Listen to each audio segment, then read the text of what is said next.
السلام علیکم دوستو آج ہم آپ کو ایک 18 سال کے لڑکے کے بارے میں بتانے والے ہیں کہ جب وہ قبرستان کی طرف سے گوشت لے کر جا رہا تھا تبھی اس کے ساتھ کچھ ایسا ہو گیا جسے سن کر آپ بھی حیران ہو جائیں گے۔ جی ہاں دوستو، یہ واقعہ اسد نام کے ایک شخص کے ساتھ پیش آیا ہے۔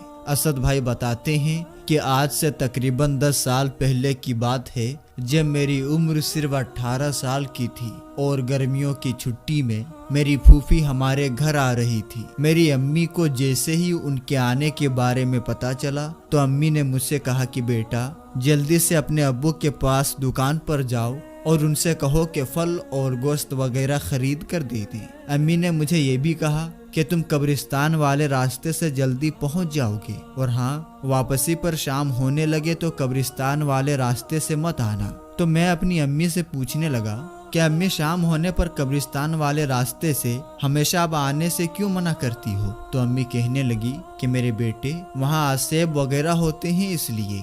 خیر میں ابو کے پاس دکان پر جا رہا تھا تو قبرستان میں تھوڑی دیر کے لیے رک گیا اور یہ دیکھنے لگا کہ آخر یہ آسیب کیا ہوتا ہے جن کے ڈر سے امی مجھے ہمیشہ قبرستان کے قریب سے جانے سے منع کرتی ہے۔ میں نے وہاں دیکھا تو چاروں طرف سناٹا تھا، مجھے کوئی نظر نہیں آیا۔ اس کے بعد میں ابو کے پاس پہنچا اور کہنے لگا ابو پھوپھی آ رہی ہے، امی نے کہا ہے کہ پھل اور گوشت وغیرہ خرید کر دے دیں۔ ابو نے میری یہ بات سنتے ہی فوراً ملازم کو پیسے دیتے ہوئے سامان کا لسٹ اس کے ہاتھ میں تھما دی۔ کافی دیر بعد ہمارا ملازم سامان لے کر واپس آ گیا۔ ابو نے مجھے سودا تھماتے ہوئے کہا کہ بیٹا قبرستان والے راستے سے واپس مت جانا۔ تو پھر میں اپنے ابو سے پوچھا کہ ابو قبرستان والے راستے سے کیا ہوگا؟ تو ابو کہنے لگے کہ بیٹا تم کہیں ڈر نہ جاؤ اس لیے میں منع کرتا ہوں۔ ابو کے پاس اس وقت ان کے قریب دوست بیٹھے ہوئے تھے۔ ابو کے بات پر وہ ہنستے ہوئے بولے بھائی برخوردار تو تمہارا شیر جوان ہے اور پھر اس کا نام بھی تو شیروں والا ہے، بھلا اس سے آصف وغیرہ کیا کہیں گے؟ ابو نے ان سے کہا کہ یار میرا ایک لوتا بیٹا ہے، اپنی طرف سے تو احتیاط ضروری ہے نا۔ اور پھر ابو نے مجھ سے کہا کہ اسد بیٹا جلدی سے تم گھر چلے جاؤ۔ اس کے بعد میں گھر کی طرف چل دیا۔ جب میں دکان سے چلا تو میرے دل میں یہ خیال آیا کہ آج کیوں نہ اس چیز کا دیدار کر لیا جائے جس کی وجہ سے امی مجھے قبرستان والے راستے سے آنے سے منع کرتی ہے۔ اور پھر کیا تھا، میں قبرستان کی طرف چل پڑا۔ قبرستان والے راستے سے گھر پہنچنے میں 7 سے 8 منٹ لگتی تھی، جبکہ دوسرے راستے سے 20 منٹ لگتی تھی۔ جب میں قبرستان والے راستے پر پہنچا تو ایک بار پھر سے آسیب وغیرہ کا جائزہ لینے کے لیے کھڑا ہو گیا۔ ادھر ادھر غور سے دیکھا تو ہر طرف سناٹا تھا۔ میں زور زور سے ہنسا اور گھر کی طرف چلنے لگا۔ ابھی میں جانے والا ہی تھا کہ میرے دل میں یہ خیال آیا کہ ایک بار پھر دیکھ لیا جائے، کیا پتا اب کوئی آصف وغیرہ نظر ہی آ جائے۔ میں نے پھر سے پیچھے پلٹ کر دیکھا مگر پہلے ہی کی طرح سناٹا پھیلا ہوا تھا، میرے علاوہ وہاں کوئی اور موجود نہ تھا۔ میں دل ہی دل میں بڑا خوش تھا اور سوچ رہا تھا کہ گھر جا کر میں اپنی امی کو بتاؤں گا کہ آج میں قبرستان والے راستے سے گیا بھی اور واپس بھی اسی راستے سے آیا ہوں، وہ بھی گوشت لے کر۔ میں یہ سوچتے ہوئے گھر میں داخل ہوا اور امی کو آواز دی امی جان آپ کہاں ہیں؟ امی کے جواب سے پتا چلا کہ وہ کچن میں ہے۔ میں کچن میں داخل ہوا اور امی کو سودا دیتے ہوئے کہا امی میں ابھی قبرستان والے راستے سے آیا ہوں اور وہ بھی اکیلا۔ آپ نے تو مجھے ہمیشہ ہی بدھو بنایا ہے کہ جن بھوت اور آصیب ہوتے ہیں۔ یہ سن کر امی نے میری بات کاٹتے ہوئے کہا کہ باقی باتیں پھر سنانا، پہلے گوشت لے کر آؤ، وہ تم بھول ہی گئے۔ میں نے امی سے کہا امی گوشت بھی تھیلی کے اندر موجود ہے۔ پھر میں تھیلی چیک کرنے لگا۔ اس دوران میرا جسم کانپنا شروع ہو گیا، مجھے شدید پسینہ آیا اور ایسا محسوس ہونے لگا جیسے مجھے بخار ہو رہا ہے، اور پھر میں صحن میں پڑی چارپائی پر جا کر گر گیا۔ جب میری آنکھ کھلی تو میں نے خود کو کسی بابا جی کے آستانے پر پایا۔ میرا سر امی اور پاؤں ابو کے گود میں تھے، پھوپھی کے ہاتھ میں تسبیح تھی اور ان کے بچے میرے آس پاس کھڑے تھے۔ میں یہ تمام صورتحال دیکھ کر بہت ہی پریشان ہوا اور میں نے امی سے پوچھا کہ امی مجھے کیا ہوا ہے؟ ابھی میں امی کے ساتھ بات ہی کر رہا تھا کہ کمرے میں ابو کے دوست داخل ہوئے۔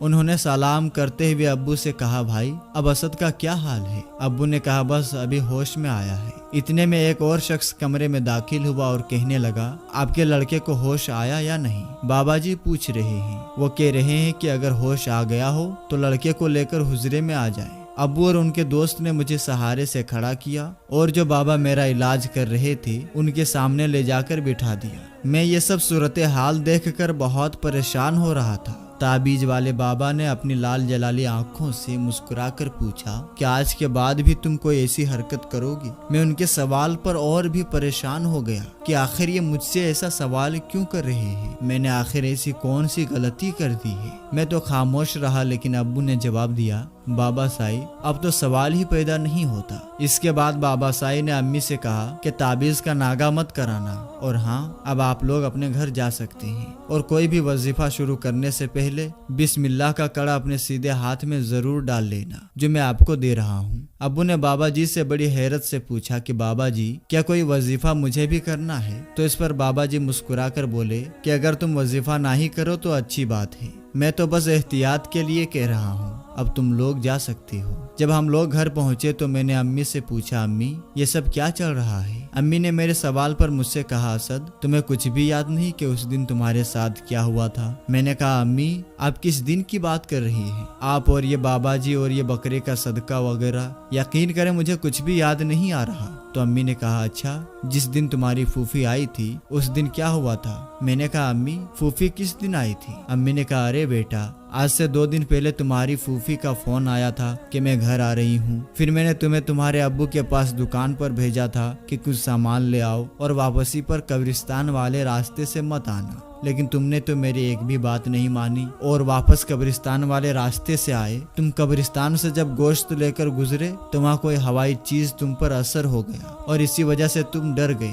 میں نے کہا، امی آپ یقین کریں مجھے کچھ بھی یاد نہیں ہے۔ تو پھوپھی نے میری بات کو کاٹ کر کہا، اسد تمہیں کچھ بھی یاد کرنے کی ضرورت نہیں ہے۔ پھر انہوں نے اپنے آپ کو کوسنا شروع کر دیا، ہائے میرے بچے کو میری وجہ سے اگر کچھ ہو جاتا، کاش کہ میں نہ آتی تو کتنا اچھا ہوتا۔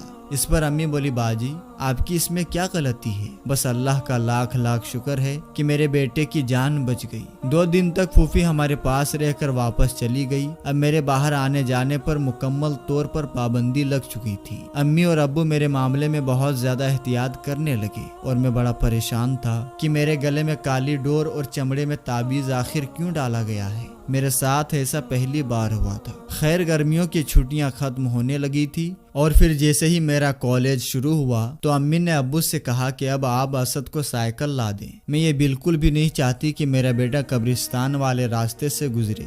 بس پھر کیا تھا، دوسرے ہی دن میری سائیکل آ گئی، اپنی تو موز لگ گئی۔ اب میرا کالج شروع ہو چکا تھا اور میرا ذہن بھی فریش ہو گیا تھا۔ ایک دن کالج سے واپسی پر میں ایک کتاب کی دکان پر رک گیا اور کتابیں دیکھنے لگا۔ اس دوران میں نے وہاں پڑھی ایک کتاب دیکھی جس پر لکھا تھا 40 دن میں امیر بنے۔ میں نے کہا، بھائی وہ والی کتاب کتنے کی ہے؟ دکاندار نے کہا 20 کی۔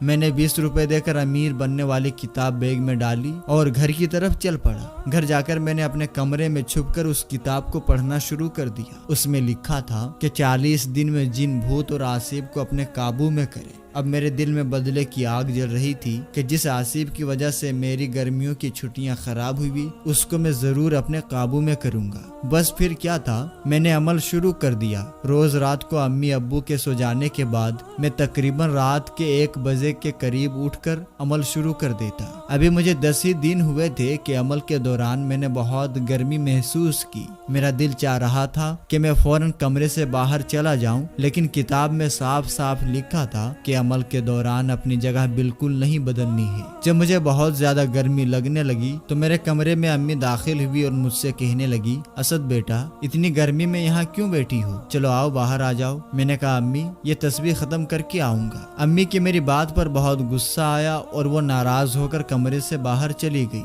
میری تسبیح ختم ہونے میں ابھی 4 دانے باقی تھے۔ امی کی آواز میرے کانوں میں آئی، اسد تمہارے کمرے میں سانپ داخل ہوا ہے، جلدی سے باہر آ جاؤ۔ میرے کمرے سے باہر آتے آتے میری تسبیح پوری ہو چکی تھی، لیکن میں نے باہر آ کر دیکھا تو امی وہاں موجود نہیں تھی۔ میں نے امی کو آواز دی، وہ اپنے کمرے سے اٹھ کر آئی اور کہا، کیا بات ہے بیٹا اسد؟ میں نے کہا، امی آپ سو رہی تھی؟ امی نے کہا، ہاں میں تو سو رہی تھی، خیریت سے ہو تم؟ میں نے کہا، کیا ابھی تھوڑی دیر پہلے آپ میرے کمرے میں نہیں آئی تھی؟ امی نے کہا، اسد کیا تم ڈر گئے ہو؟ ان کی آواز میں حیرت کے ساتھ پریشانی بھی تھی۔ پھر مجھے نہیں معلوم کہ میرے ساتھ کیا ہوا۔ جب میری آنکھ کھلی تو میں نے خود کو دوبارہ بابا جی کے آستانے پر پایا۔ میرا سر امی اور پاؤں ابو کے گود میں تھے۔ بابا جی کہہ رہے تھے کہ یہ تعویذ کسی وزنی چیز کے نیچے رکھنا، اگر گھر میں ہاتھ والی آٹا چکی ہو تو زیادہ بہتر ہے اس کے نیچے رکھ دینا۔ ابو نے بابا جی سے پوچھا، بابا جی اب یہ چیز دوبارہ حملہ تو نہیں کرے گی؟ بابا جی نے جواب دیا، بالکل بھی نہیں۔ پھر مسکراتے ہوئے ابو سے بولے، مجھے پتا تھا تمہارا لڑکا ضرور کوئی حرکت کرے گا،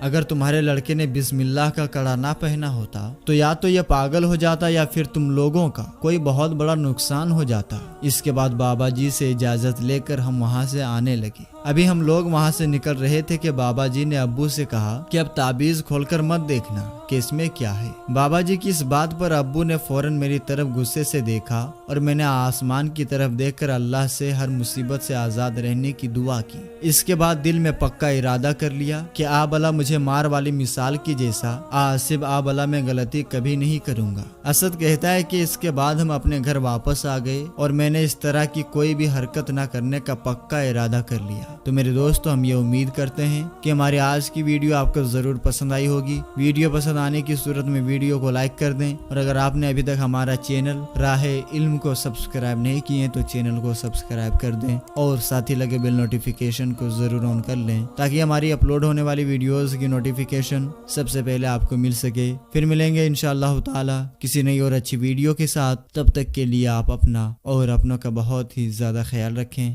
السلام علیکم، اللہ حافظ۔